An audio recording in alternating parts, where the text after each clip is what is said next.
Okay, well, this video has been spurned on by two things. One, I watched the Doors movie because, Val Kilmer just passed away. Rest in peace. He was one hell of an actor, man. And I also saw that the Doors had a contest because it's been 60 years since 1965. So I guess they were running a contest of the best Doors songs of all time, or the fans' favorite, I guess. And guess which one won? This one, Light My Fire. Let's go. Hi, guys. Welcome to Lee Reacts. Hope everyone's having a good day. I know I am. And we're going to be listening to Robbie's classic. I watched that movie, and if you care about what I think about it, I'll have a little 60-second concise review after we talk about the music, of course. But I watched the entire movie. What a trip that movie is, bro. Even if it's not accurate, wow.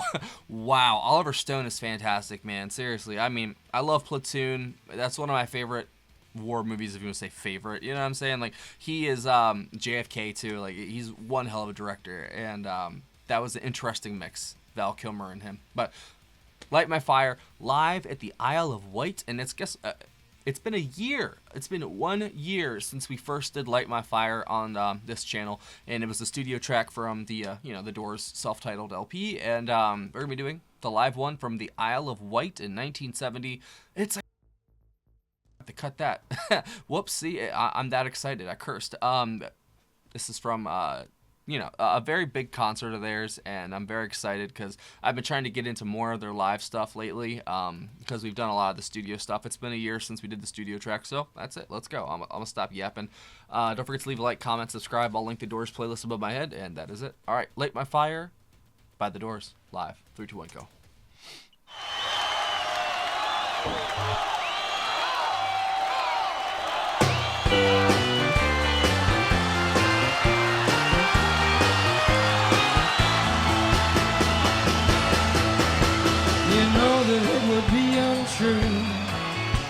You know that I would be a liar if I would just say to you, girl, we couldn't get much higher. Is this when LA Woman came out? Come on, baby, light my fire. Come on, baby, light my fire. Hey, to set the night on fire. And this song, the best Doors song of all time? What do you think about that? No time to wallow in the mire. Kinda we can only lose, and I love to come our funeral pyre. Come on, baby, light my fire. Come on, baby, light my fire. Densmore is a monster, bro. That rat-a-tat.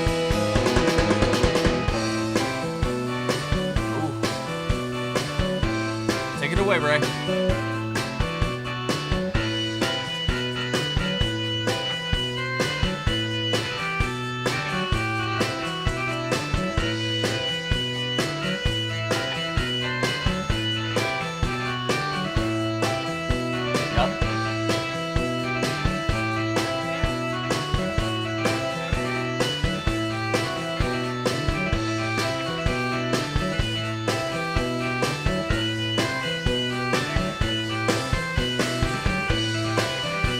Whoa.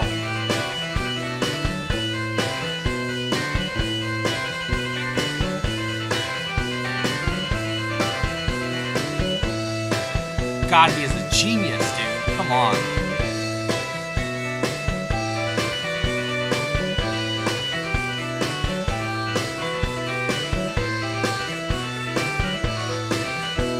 Ah.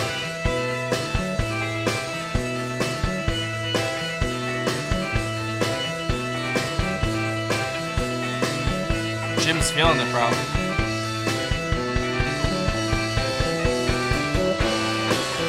This is incredible. What is going on?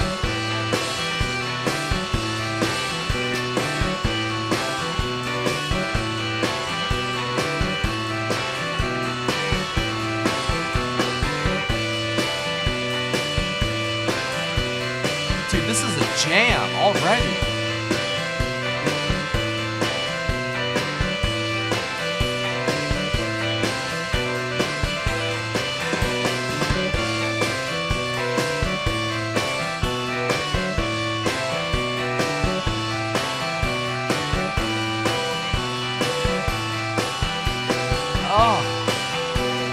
Robbie.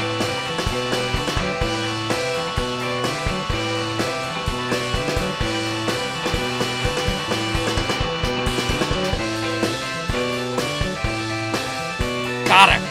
I love this band, bro. Come on.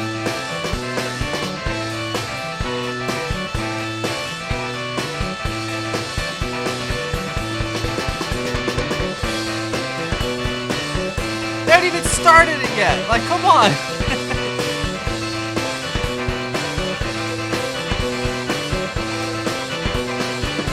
Jim's just watching. Oh, that's so cool.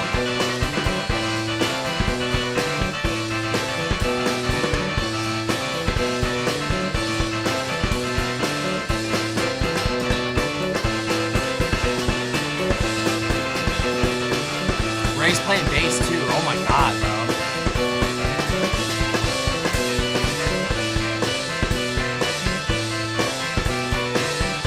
This is incredible.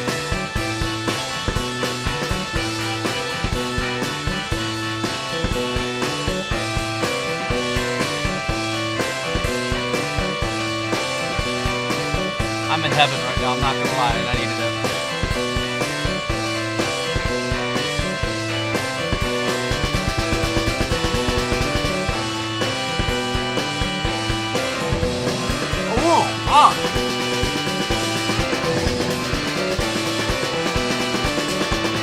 Oh, it's snare, bro.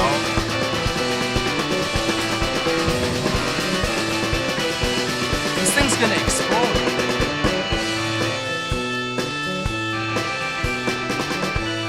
I was about to say, they were summoning a little too much energy there. Good God.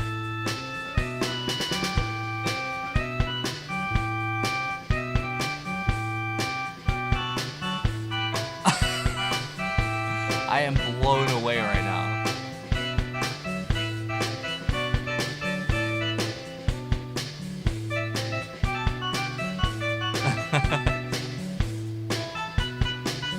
His brain, I don't know how he does it. How do you play bass on the keys and the lead? That's crazy. Genius.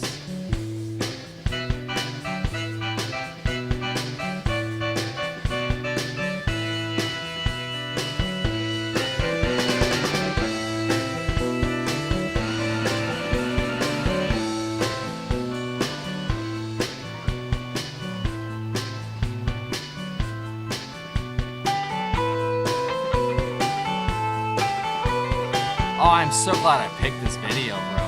Jeez.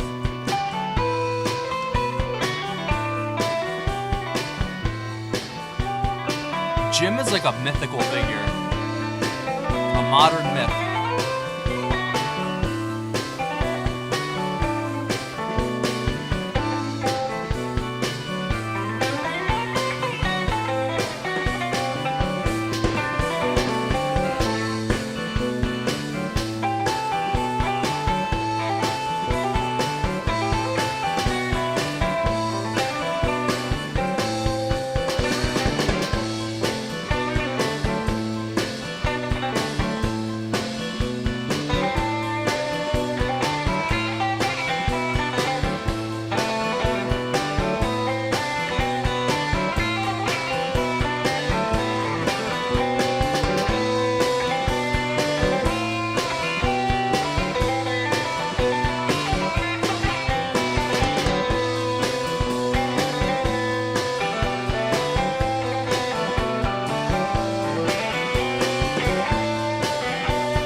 I am soaring right now, dude.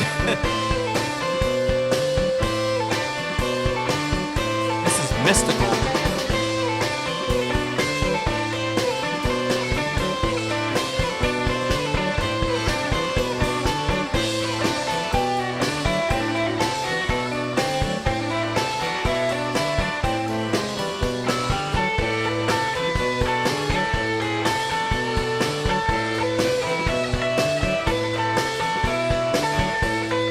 Robbie is incredible, dude.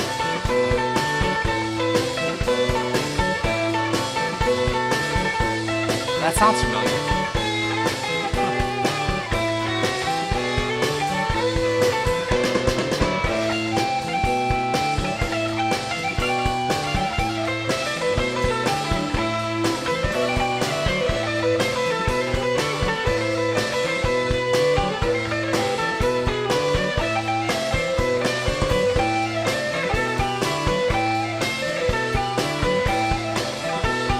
It's like a whole different song.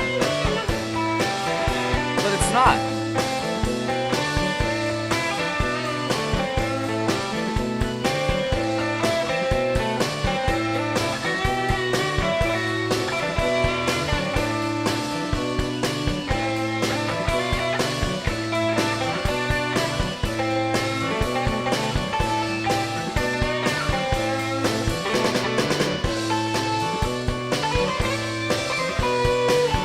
Wow. He's having a blast.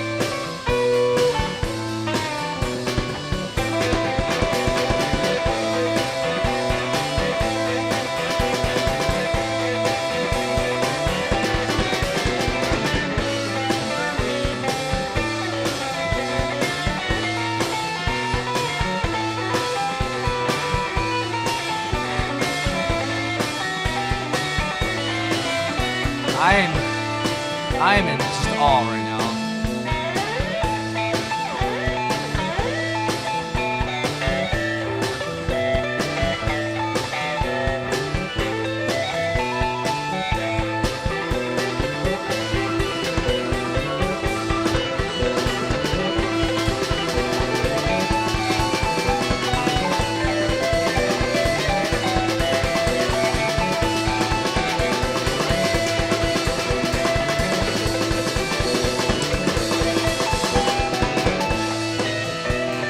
Oh my god.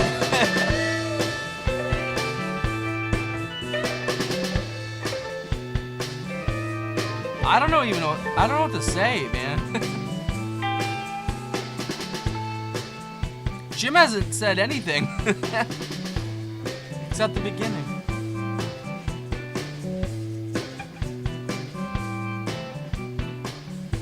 Are they gonna play Light My Fire now?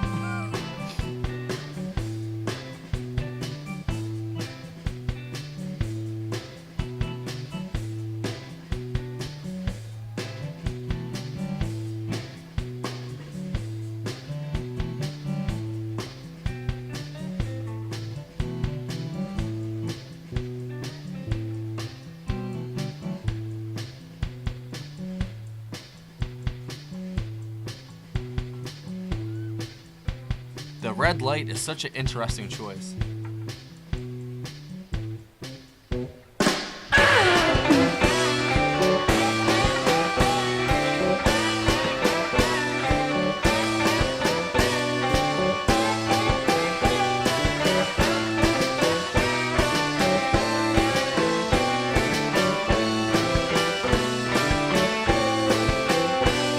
It seems like it's like 3 in the morning or something.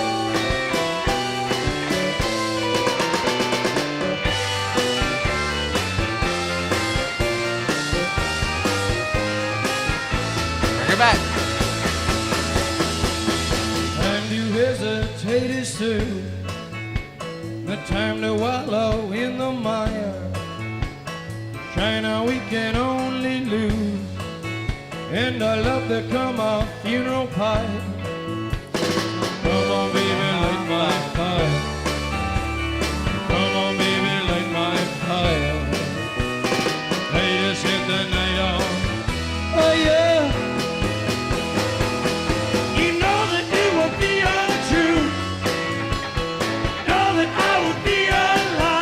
Is that Robbie or Ray? If I want to say to you, That's Ray. girl, we couldn't get much higher.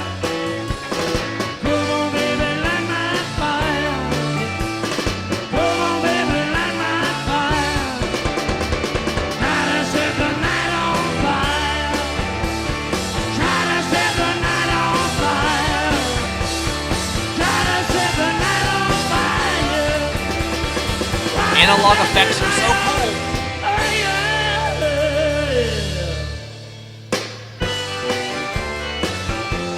He seems tired.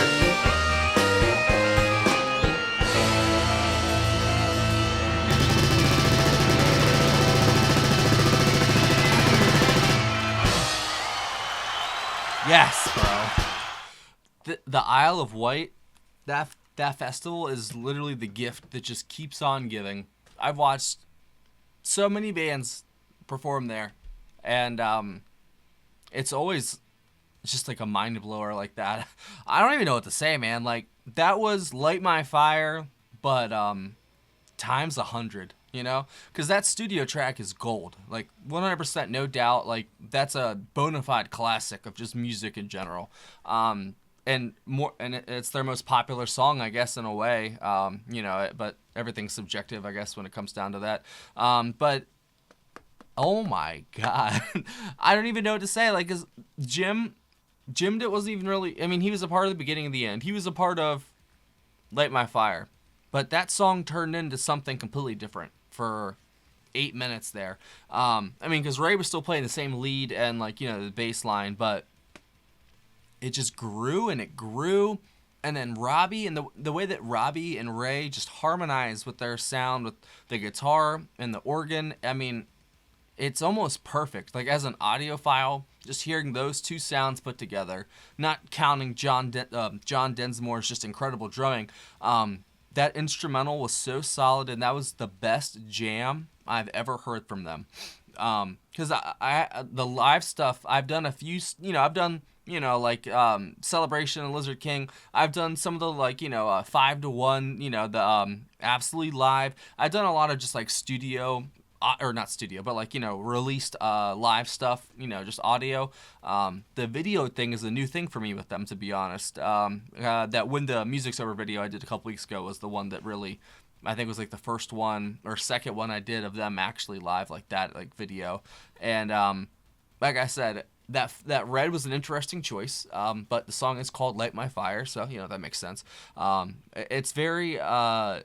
it's almost like on a Zeppelin kind of feeling, just like the live, like mystical energy, you know, sort of thing. And I haven't really heard that from them. Obviously, the dark, I love the Doors. You know what I'm saying? The darkness, the counterculture, everything that's there, the reality, the truth, the doors of perception, it's all there. You know what I'm saying? But that was new, you know, and that just completely made my night, because I was not expecting that. When I saw a 14-minute version of it, I was like, all right, well, they got to do something different with it, I guess, if it's 14 minutes long. But I had no idea it was going to be that good. I mean, that might be one of the best pieces of material I've heard from them, period. It's just incredible what they can accomplish with, like, not that many notes. You know what I'm saying? Like, they don't really use that many different chords. It's, like, very... not simple. It's not that it's simple, but it's, like, the way that it's played and, like, how it's used... that's what really counts for them. And, like, they have so many things going for them. And in reality, they were just 4 dudes. They met up, or Ray and Jim were old friends from high school. They met on the beach or something like that. He sang them, like, Moonlight Drive and some other stuff, and he was like, hey, let's make a rock and roll band. And they did. But like I said, I watched the movie, and apparently that's all BS. Like, it's 75% of it, you know? It's a director's insert, you know? And it's like Oliver Stone in leather pants dancing around, basically. That's what someone else summarized it as. And I was like, I can see that, you know, because Oliver's an interesting fellow. But it's one hell of a movie, dude. But I'm not going to talk about it yet. My favorite thing out of that's just that whole performance, the way that Jim was just watching and appreciating Robbie do his thing, because Robbie was absolutely killer here, and he should be, because he wrote this song. So he wrote half of it. So he better. Oh, it got me. That's all right. It better be, you know, awesome from Robbie. And no matter what, he just always knows what's to bring, you know, to the song. Sometimes he fades into the background very well, and then other times he can play lead and just like really take the song and drive the bus, basically. But it's always Ray, you know what I'm saying? Like, Jim had his moments to shine here, but this was Ray just on an absolute tear. How does he do it? And he was doing backup vocals too. And I've heard stories that when Jim was a little messed up, Ray would sing the entire show and play lead and play the bass keys. Like, how creative and how much of a genius can you be? Like, that's crazy, man. I don't know. I will never not appreciate these guys, and that is going in my saved folder. And that is like the highest of highs when it comes to me. Pandora, that's a big one if I put it on there. But if I put it on like my saved, like bookmarks sort of thing, there's only like 3 or 4 videos I have bookmarked. Machine Messiah is one of them by Yes. This one's going to go on there too. So that was great. Favorite thing, like I said, the harmony between Robbie and Ray. John Densmore's snare in this, absolutely ridiculous. The way it was tuned, it sounded like a machine gun. My favorite sound when it comes to a snare, and it sounded great. All 3 of them instrumentally just know exactly what to do, man, and it's wonderful to see the way they just blend and meld together at points to just become this like force of nature that you can't even really describe. You can only just witness it and kind of try to retell it, sort of thing. That's kind of what the Doors are to me. It's like you're watching like some mythical god from afar, and he doesn't know that you're watching it. You know what I'm saying? And you're like, oh, let me hide and watch from over here. And that's what the Doors are, at least live. And yep, that's it. All right, movie review. 60 seconds. All right. I'd say that in the beginning they were talking about the Doors, what they were trying to do. It's like when mythology, ego, and magic intertwine. You know, I think that's what they said, or something like to that regard. I think that's what the movie was too. Like artistically, it's a myth. You know, it's not actually the story of Jim Morrison. You know what I'm saying? Because like there's like witches and like there's like some weird subplot about like there's like a sword and all that. You know, and like the witch who was like the that lady he was banging who was like a journalist or something like that. Like Val Kilmer absolutely immersed himself into that role. His voice, incredible. Like that was the best performance I've ever heard in a music movie like that, like vocally. That was actually him singing, and it sounded kind of like Jim at points. At others it didn't, you know, but for the most part it really did. Every member of the band looked exactly like their actor, you know. Especially Kyle, who played Ray, Kyle MacLachlan. He looked so much like Ray, it's not even funny, man. Just from like the pictures I've seen and stuff. Val got his movements down. Like there was some of the most just really trippy stuff, and I love it. It's like a descent into madness almost. It's like, why does this keep happening? It's like a descent into madness. Like it starts off kind of light and, you know, fun, but then as Jim gets, you know, it's like circles of hell basically, and like as he goes further, deeper and deeper into it, it's like a spiral, and it gets closer and closer as it gets down, and he gets closer and closer to death basically. You know, the whole, you know, I'm the Lizard King, the shaman, you know, there's all kinds of really cool elements that Oliver Stone used there to like kind of push the message across, you know what I mean? And it's almost his idea of art is very similar to what Jim's idea of art was, which is like untethered, unbridled creativity. Who cares what comes of it, but it's gonna be good. You know what I'm saying? Like it's gonna be crazy and it's gonna be good. And that's kind of what Jim Morrison's stuff is like. It's always out there. It's always trying to tackle some kind of broader sort of subject or topic, it feels like, but it's still condensed into just like an audio track, you know? And that's the secret, is to make it seem like it's more than it really is. And I think that's what the Doors do. Because in reality, if you really break it down, they're not really going, like studio track-wise, they're not going too far into like crazy instrumental territory. But like I said, it's the way they use it and when they use it that really makes it count. And Jim's poetry, just incredible. And I've been blabbering for long enough, so I'll leave that alone. Thanks for watching, guys. If you have any other recommendations for some live Door stuff, or maybe some Door stuff I haven't heard like studio-wise, hey, I'm game for whatever. These guys rock. See you later.